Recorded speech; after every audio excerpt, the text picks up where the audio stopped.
Olá a todos! Como sempre, espero que estejam muito bem. Esta é a minha atualização da situação na linha de frente do conflito na Ucrânia. E hoje temos muita coisa para abordar, porque há uma grande quantidade de movimentos ao longo de toda a linha de contato, diferentes rumores, diversas informações que foram surgindo e várias declarações. O dia de hoje promete ser bastante interessante. Há muito o que falar, especialmente sobre a região de Sumy, onde, como sabemos muito bem, muita coisa está acontecendo. Mas antes de começar, gostaria de lembrar que a melhor forma de apoiar este canal é através da sua inscrição. Então, se você assiste este canal com frequência, se gosta do conteúdo e ainda não está inscrito, clicar nesse botão de inscrição seria uma ajuda tremenda para mim. Vamos direto ao ponto e começar com o que está acontecendo na linha de frente. Antes de falarmos dos avanços e movimentos, quero comentar algumas declarações extremamente importantes feitas por Oleksandr Syrskyi, comandante em chefe do glorioso exército da Ucrânia. Nas últimas horas, ele afirmou que as forças de ocupação russas lançaram uma ofensiva na região de Zaporizhia. Se vocês são como eu, provavelmente também reagiram com um "O quê? Onde?" Não se tem relatado ataques em Zaporizhia, não se tem visto movimentos em Zaporizhia, embora circulassem rumores de que uma ofensiva poderia acontecer. Há pouquíssimos indícios de que algo estava sendo preparado, muito menos de que já estaria em andamento. Isso nos deixa diante de duas possibilidades. A primeira é de que existe um sigilo absoluto em torno do que está ocorrendo ali e de que, de fato, uma ofensiva de grande porte está sendo conduzida. A segunda é de que Syrskyi fez essa declaração sem muitos dados concretos. Algo que, vale dizer, já aconteceu antes. Ao longo deste conflito, tanto fontes russas quanto ucranianas, especialmente autoridades, por vezes mencionaram ofensivas em certos pontos da frente que não se confirmaram imediatamente. Por quê? Porque pode haver um efeito psicológico ou estratégico envolvido. Daqui a algum tempo, caso questionado sobre a ofensiva em Zaporizhia, alguém poderia dizer: "Ah, ela foi rechaçada, conseguimos detê-los, não avançaram." E assim, construir uma narrativa de resistência bem-sucedida. Algo que, diga-se, os ucranianos têm feito com bravura ao longo de toda a guerra. Mas também é possível que nos próximos dias vejamos de fato uma intensificação dos combates, dos avanços e dos ataques nessa zona tão estratégica. A verdade é que essa afirmação de Syrskyi pegou muita gente de surpresa. Não se vêem assaltos significativos em nenhum setor, apenas avanços pontuais e posicionalmente limitados de vez em quando. Pelo menos, de tudo o que vi, entendi e do que dizem praticamente todas as fontes confiáveis, não há sinais de que uma ofensiva de grande porte esteja ocorrendo em Zaporizhia, nem mesmo de que ela esteja prestes a começar. Claro, é sempre importante lembrar que este conflito é altamente imprevisível. Coisas que hoje parecem impossíveis podem acontecer nas próximas horas ou dias. Nunca se pode descartar nada, mas é fato que as palavras de Syrskyi causaram confusão quanto ao que realmente está acontecendo, e me incluo entre os que ainda não compreendem completamente a que ele se refere. No momento em que estou gravando esta análise, nem fontes ucranianas, nem fontes russas relatam novos ataques, novas incursões ou novos avanços neste setor. Isso, é claro, pode mudar, e rápido. Mas no momento esta é a situação em Zaporizhia. Agora, seguindo adiante, durante os últimos dias, temos falado bastante sobre as localidades de Selina-Poilê e de Novopil, que ficam nessa região, e não em Zaporizhia. E nas últimas horas, foram publicadas imagens que mostram tropas russas no extremo de Novopil. Isso provavelmente confirma que esta localidade foi tomada pelos invasores. A isso se soma a captura de Selina-Poilê, que já havia ocorrido há alguns dias. Mas vamos para a zona de Pakatyr. Se vocês se lembram, falamos bastante sobre a localidade de Odratny, ao sudoeste de Pakatyr. Lá, os russos vinham conseguindo avançar em diferentes posições ao longo do espaço aberto entre Odratny e Komar. Isso vinha criando uma situação preocupante, pois os russos poderiam usar essas posições para pressionar tanto a localidade de Fedorifa quanto a de Komar, esta última sendo uma das defesas mais relevantes que o exército da Ucrânia mantém naquela região. Contudo, De acordo com fontes como o Suryak Maps, nas últimas horas, os ucranianos realizaram um contra-ataque eficaz e conseguiram recuperar vários quilômetros quadrados de território nesse espaço aberto. E isso já era algo que havíamos previsto. Avançar em terreno aberto é sempre muito mais arriscado. Mesmo que você não esteja enfrentando imediatamente posições defensivas, a ausência de fortificações torna muito difícil consolidar e manter o controle da área. Esses avanços em campo aberto frequentemente deixam os invasores expostos a contra-ataques, a bombardeios e, principalmente, aos drones ucranianos, que vem sendo um terror para os russos desde o início da invasão. Muitas vezes, os russos capturam posições que não são necessariamente vantajosas, apenas para depois serem atacados e forçados a recuar. E é exatamente isso o que vemos agora.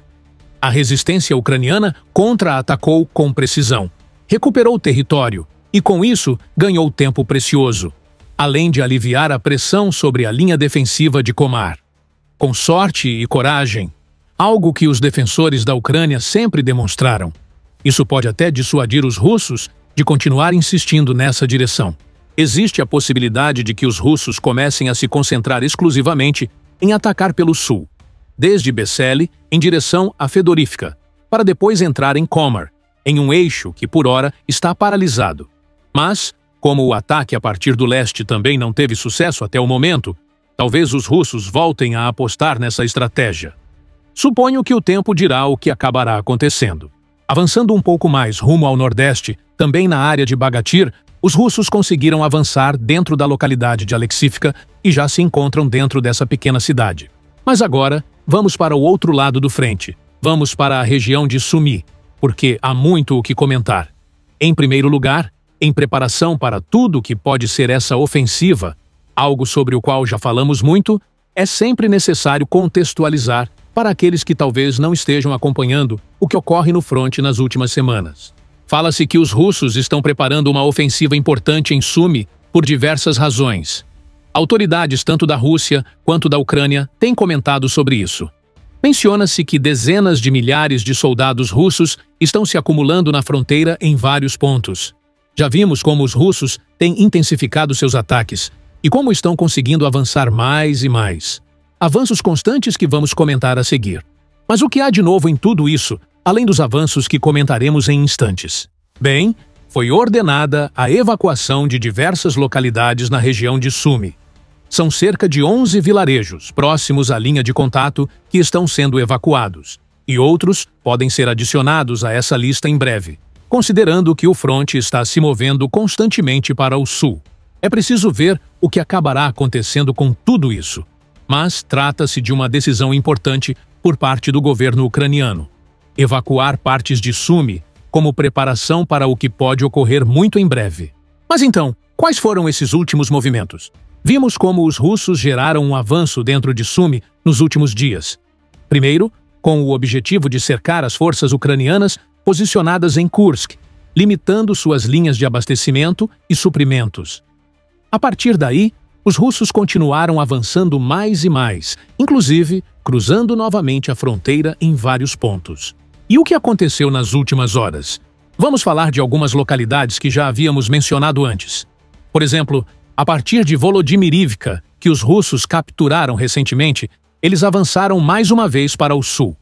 E de Konstantinivka, que também foi tomada recentemente pelos russos, começaram a avançar em direção à localidade de Kindrativka. Sobre Kindrativka. Os russos estão muito próximos de entrar nessa localidade, e é possível que isso se concretize em breve. Mas o mais interessante são os avanços russos ao sul de Volodymyrivka. Fala-se que os russos estão muito perto da localidade de Alexivka e, segundo relatos de diversas fontes, essa cidade já teria caído sob controle firme das tropas russas, embora no momento ainda seja difícil confirmar com certeza se isso é verdade. Trata-se de informação muito recente, que ainda precisa ser corroborada. A possível captura de Alexivka pode ser extremamente importante, pois daria aos russos a possibilidade de atacar em duas direções. Poderiam seguir para o oeste para atacar Andrivka, ou até mesmo começar a cercar Kindrativka. Mas o mais interessante neste momento seria um ataque para o leste. em direção às localidades de Barshinne e Naomi-Olivka. Caso controlem Alexivka, os russos poderiam exercer uma forte pressão pela retaguarda dessas localidades, somando-se a outros ataques que poderiam ocorrer a partir do norte ou em direção ao norte, a partir da própria Volodimirivka ou mesmo de Bolotavaji. De modo geral, o que se entende é que o frente de Sumi está passando por uma situação extremamente intensa. Fontes tanto ucranianas quanto russas relatam combates de altíssima intensidade nesse setor, o que já sabíamos. Mas o que chama muito a atenção é que fontes ucranianas, como a respeitada Deep State, comentam que os relatos que estão recebendo do fronte são contraditórios. E isso é bastante incomum. Normalmente, quando essas fontes compartilham informações, há uma boa clareza sobre o que está acontecendo.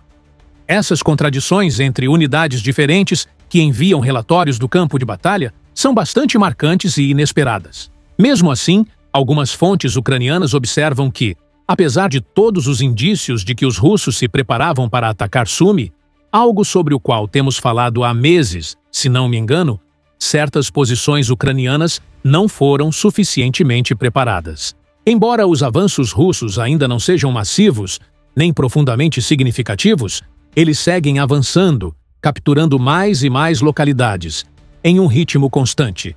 Já são vários dias seguidos de novas informações sobre esse setor, e tudo indica que isso vai continuar. Será necessário acompanhar a evolução de tudo isso. E talvez o mais importante agora seja observar o que ocorrerá com essas supostas dezenas de milhares de soldados russos que vêm se concentrando no fronte. Eles começarão a entrar de forma lenta e progressiva, substituindo e sustentando os ataques em uma ofensiva mais gradual e baseada no desgaste?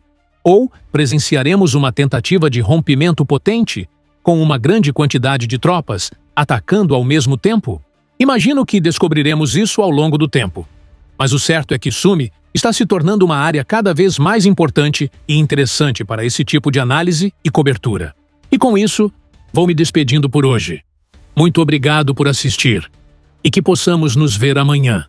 Muitíssimo obrigado.